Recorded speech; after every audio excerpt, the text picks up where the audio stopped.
Me një zë potent, mjaft melodios dhe interpretim të ndjerë, voglushja Marisol Beja solli në skenën e Qendrës Kulturore të Fëmijëve Durrës hitin Aleluja dhe fitoi çmimin e parë.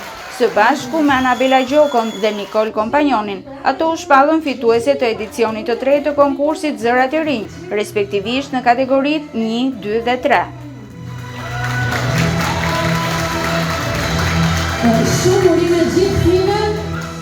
Edicioni i 8 i këtij konkursi ngjiti në skenë 26 fëmijë të moshës 7 deri në 14 vjeç, nga të gjitha shkollat e Bashkisë Durrës, të cilët interpretuan me mjaft virtuozitet repertor të moshës së tyre, por dhe hite botërore.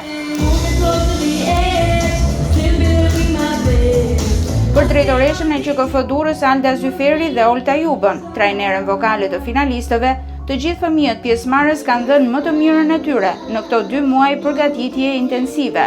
Ky është edicioni i 8 i Zërave të Rinj, ku prej 2 muajsh tashmë kemi pasur pjesën e seleksionimit të gjithë pjesëmarrësve të nxënësve të shkollave 9 vjeçare Durrës, të cilët me talentin e tyre në muzikë do përfaqësojnë dhe këtë mbrëmje magjike. Ju uroj sukses gjithë finalistëve.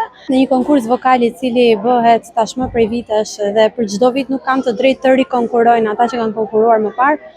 Bëhet çdo vit më e vështirë të gjesh zëra për shkak se kërkon pak kohë që brezat të ri për të rijen apo të rriten brezat të rinj. Kështu që le të themi që nuk ka qenë fort viti thjesht, megjithatë besojmë dhe shpresojmë të ketë rezultate shumë të mira.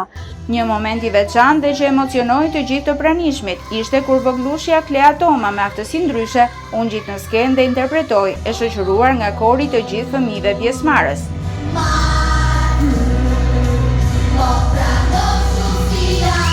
Konkursi Unë Këndoj është një nga aktivitetet kulturore përmbyllëse të QKF-s Durrës për këtë vit shkollor, por edhe gjatë muajve të verës nuk do të mungojnë eventet e organizuara nga kjo qendër.